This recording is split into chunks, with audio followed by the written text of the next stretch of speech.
नमस्ते। आज हम हैम्बर्ग और स्ट्रासबर्ग टूर्नामेंट्स के सेमीफाइनल्स पर एक गहरी नज़र डाल रहे हैं। हमारे पास कुछ मैच प्रीव्यूज़ हैं जो प्लेयर्स के हाल के फॉर्म और आमने सामने के रिकॉर्ड्स पर थोड़ी रोशनी डालते हैं। मकसद है फ्रेंच ओपन से ठीक पहले इन अहम मैचेस के डायनामिक्स को समझना। तो आइए शुरू करते हैं। जी हाँ, ये देखना काफ़ी दिलचस्प होगा कि रोलैंड गैरोस से पहले कौन अपनी लय को बरकरार रखता है और किसका गेम प्लान ज़्यादा कारगर साबित होता है। जी। क्ले कोर्ट पर ये मैचेस काफ़ी मायने रखते हैं। चलिए पहले हैम्बर्ग की बात करते हैं। अर्जेंटीना के टॉमस मार्टिन एचेवेरी और इटली के फ्लावियो कबोली के बीच पहला सेमीफाइनल। हाँ। एचेवेरी इस सीजन में पहली बार इतना आगे बढ़े हैं, बिना कोई सेट हारे सेमी तक पहुंचे। क्ले पर उनका सेमीफाइनल रिकॉर्ड अब 3-3 है, पर अब तक कोई टाइटल नहीं जीता। पिछला साल लियोन फाइनल याद है, एम्पची पाराकार्ड से हार गए थे। हाँ, वो उनका आखिरी टोल लेवल सेमीफाइनल भी था।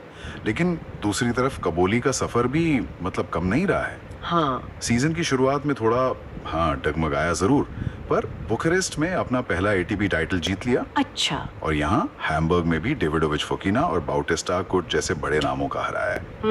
उनका भी ये दूसरा ही एटीपी सेमीफाइनल है। पिछले साल जिनीवा में रूट से हारे थे वो। आमने सामने के मुकाबलों में H2H में एचेवेरी 4-0 से आगे है। हाँ, वो तो है। लेकिन क्या ये रिकॉर्ड इस मैच में मायने रखेगा, खासकर जब कबोली इतने कॉन्फिडेंस में लग रहे हैं बुखारेस्ट जीतने के बाद? देखिए, रिकॉर्ड तो एचेवेरी के पक्ष में है, पर टेनिस में हर दिन नया होता है।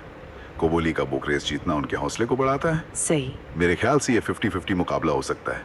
उस दिन की फॉर्म ज्यादा अहम होगी। दोनों को क्ले पर एक बड़ा रिजल्ट की तलाश है असल में। अच्छा, अब हैम्बर्ग के दूसरे सेमीफाइनल पर आते हैं। Andrey Rublev versus Felix Auger Aliassime. हाँ, ये भी बड़ा मैच है।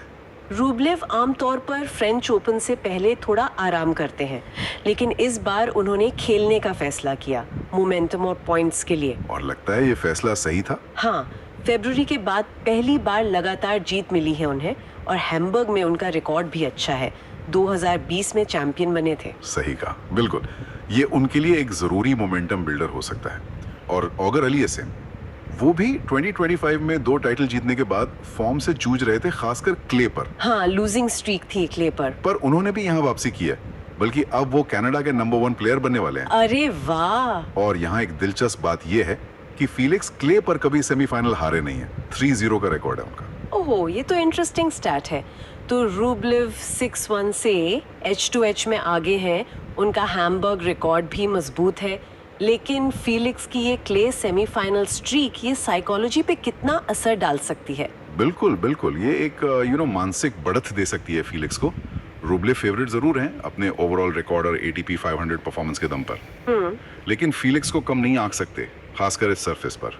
उनका वो सेमीफाइनल रिकॉर्ड देखते हुए मुकाबला कड़ा हो सकता है। अब चलते हैं स्ट्रासबर्ग महिलाओं के सिंगल्स में। पहला सेमीफाइनल एलिना रिबेकिना और बियाट्रिस हदाद माया के बीच। जी। रिबेकिना, जो मैड्रिड और रोम में जल्दी हार गई थी, यहाँ फॉर्म में लग रही हैं। सेमी तक सिर्फ 2 ब्रेक पॉइंट फेस किए उन्होंने। 3 महीने में ये उनका पहला सेमी है, और क्ले पर उनका रिकॉर्ड रोम 2023, स्टुटगार्ट 2024 टाइटल्स काफी अच्छा है। हाँ, वो तो है। वहीं हदाद माया के लिए ये टूर्नामेंट एक क्या कहते हैं नई शुरुआत जैसा है। कैसे? 3-14 के खराब रिकॉर्ड के साथ आई थी इस टूर्नामेंट में, लेकिन यहाँ 3 बेहद कठिन लंबे मैचेस जीतकर सेमीफाइनल में पहुंची हैं।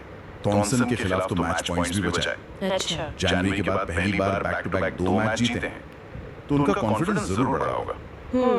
हदाद माया H2H में 2-1 आगे है, लेकिन उसमें 2 मैचेस रिटायरमेंट से खत्म हुए थे। तो क्या राइबाकिना की कंसिस्टेंसी उन्हें एज देगी, या हदाद माया की ये रेजिलियंस भारी पड़ेगी? देखिए, राइबाकिना का जो बेस गेम है और कंसिस्टेंसी, वो उन्हें थोड़ा फेवरेट बना दी है। हाँ, ठीक है। लेकिन हदाद माया जिस तरह लड़कर यहाँ तक पहुंची है, वो उन्हें खतरनाक बनाता है। उनकी फाइटिंग स्पिरिट इस मैच को क्लोज बना सकती है। दोनों ही रोलैंड गारोस से पहले फॉर्म ढूंढ रही हैं। और आखिरी सेमीफाइनल स्ट्रासबर्ग में Daniel Collins versus Lyudmila Samsonova. Collins को कलिंस्किया से वॉकओवर मिला, हाँ, जो शायद उनके लिए अच्छा ही रहा। 2 लंबे मैचेस के बाद थोड़ा आराम मिल गया। बिल्कुल। क्ले पर उनका रिकॉर्ड शानदार है। पलर्मो 2021 और हाल ही में चार्ल्सटन 2024 जीता फॉर्म में है वो। और सैमसनोवा ने बारोसा को हराकर लगातार दूसरी बार स्ट्रासबर्ग सेमी में जगह बनाई है। लेकिन क्ले पर उनका सेमीफाइनल रिकॉर्ड 0-3 थोड़ा चिंता का विषय है। इस टूर्नामेंट से पहले उनकी फॉर्म भी कुछ खास नहीं थी। हाँ, ये बात है। एच टू एच में सैमसनोवा 1-0 आगे है, पर कॉलिंस की क्ले कोर्ट प्राउज और रीसेंट फॉर्म वो उन्हें साफ तौर पर फेवरेट बना रही है। नहीं? जी बिल्कुल। कॉलिंस का क्ले पर कॉन्फिडेंस और उनका एग्रेसिव गेम स्टाइल उन्हें इस मैच में आगे रखता है। सैमसनोवा को अपना बेस्ट खेल दिखाना होगा अगर उन्हें कॉलिंस को रोकना है। तो ये है आने वाले कुछ बेहद रोमांचक सेमीफाइनल मुकाबले।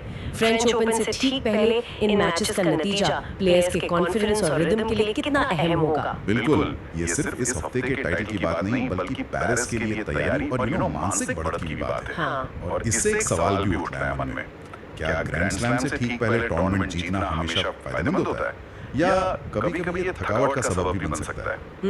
ये सोचने वाली बात है। हाँ, इस पर सोचा जा सकता है।